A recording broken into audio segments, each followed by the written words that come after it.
air conditioning on this 2004 Scion XB. So it came in with no refrigerant, and I'm going to take you on the search for a leak.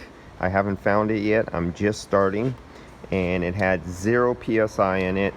I just put a vacuum on it. Now, as you can see, it's here at 29.9, but actually it will go down into the microns, but lose that up to this point right here. So let me reconnect the vacuum pump. Now, I have the ultrasonic leak detector right here, but you only could find a leak if there is a leak at the time you're testing. There might not be leaking at the time you're testing. As you can see, it's still holding at 29.9. So let's take this down and go way down into the micron range. Now, if you were on a pair of analog gauges, you see 29, you would see 29. Or if your gauges went to 30, you know, I got guys go, my vacuum pump's really good because mine could go to 30 or even past 30 to 31. So I have a better vacuum pump. Okay, I got no more to say. So let's open up the vacuum and see what happens. So now we're reading past 29.9. Now we're going into microns. Microns are so far down below what your needle on your gauge can move, the human eye can't see it, and an analog gauge cannot read it. So we're going down to a point where we're really low, and you would never be able to read this. But let's see what happens when I turn off the vacuum source. Now you got to know the difference between what is moisture in the system that is keeping it high. Now it just goes to this and it stops. That's it. So I am looking for a leak, but it doesn't move from here. So this is out of the question. I'll waste my time with this. So I won't even bother with this because I know I have too much experience. I know I won't with this. So I will be putting pressure in the system. Now I could jump right to refrigerant, or I could do nitrogen. Just in case this is one of those leaks that's really big under pressure and I put refrigerant in and starts losing it right away, I'm going to do a quick squirt of dry nitrogen into the system and see if I could see something obvious without going to nitrogen. Now, while it was under vacuum, I already injected UV dye into the system, so there's already UV dye in there. And it's under the vacuum with that too, while it's in there. If you could see, if that tube was clear and you injected the UV dye in there, you would see it spray out and foam up like a whipping cream for a second, get all frosty and foamy. So let's go put some nitrogen in there right now. Let me kill the vacuum. Yeah, the vacuum's off. Let's kill this off here. Vacuum's on. Got 1,000 psi left. I have it regulated to 200. Should be a little lower than that for a little bit of safety margin. And let me throw that back on.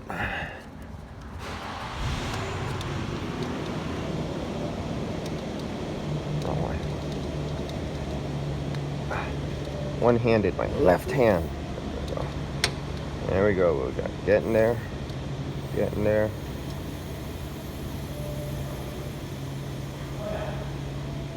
That's good enough. Okay, so now we have our pressure. Now, if this system was dead for a long time, what you would normally do if it doesn't drop fast and it's a really obvious leak is you let your gauges sit for about 5 or 10 minutes, stabilize. What you're doing is you just put pressure on all these rubber hoses and everything, so they're expanding and they're relaxing, and that takes a little bit of time. Everything has to settle out, and so you might see a slight drop for a few minutes in tenths of a psi, not in psi but actually tenths, and that's normal for the first few minutes, and then it should stop if there's no leak. And then what you would do, and we're watching this right now, you would hit tightness test. You go to your tightness test and you can see your pressures on your high side and your low side.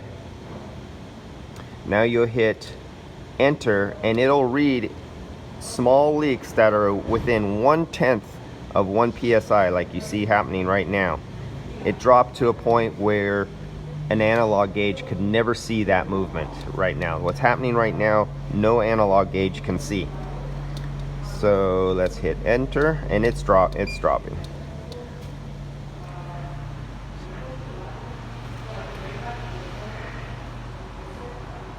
So we're just watching this paint dry, grass growing.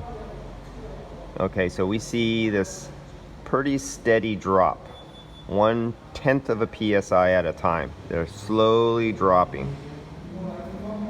So I'm gonna grab the ultrasonic now and put that on.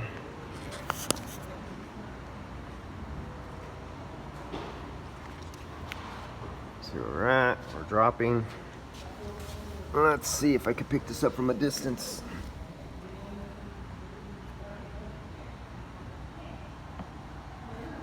And it doesn't matter if I find this leak and condemn apart, because I still have to fill the system. I could pick up electrical noise right here. Yeah, that's what I'm picking up, the electrical noise from the power supply. These are very sensitive to electrical, and I could pick up, and when I read it up here, look at this. That's reading the transformer up in those lights right there. I actually could read that. It interferes with this. Sometimes it could be so bad I have to switch the lights off. Oh. Well, let me get this. Let me disconnect this. Disconnect this. Move this out of the way, because I'm picking something up, and I don't know if it's this wire. See, LEDs and fluorescent lights put a lot of electrical interference into your building's power wire, and it could follow back, and it's like an antenna, and it could feed. It could feed in, so you want that away from you.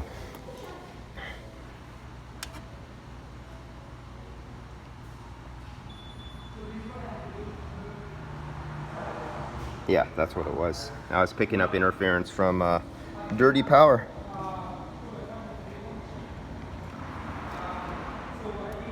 I'm just looking for a gusher. I'm not doing detailed leak, because I know I have to put refrigerant in this to test the operation of the whole system anyway.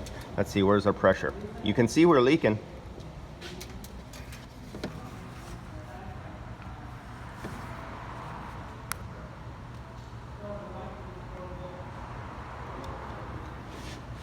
And as I expected,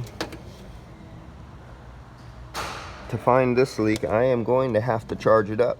Now, something could happen.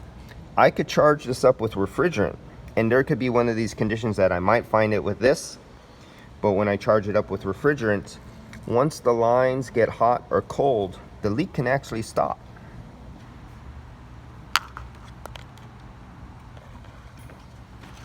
Okay, so that's a very quick, that's not a thorough test. That's a very quick, looking for a huge leak from a distance kind of check. Now, everything is behind inside a case, so I don't expect to see, only if it was really big. And I mean really big. Would I be able to hear this? No. Okay, so nothing huge up in the evaporator. So that's it for this. I didn't think I was going to grasp a leak using this on this vehicle. And now I'm going to evacuate it to add refrigerant.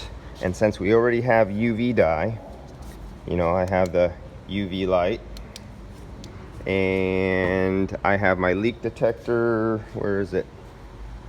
I didn't bring my Stratus out here, but let's go through the vacuum procedure and let's recharge this vehicle and see what I find under, and you can see it's kind of slowing down.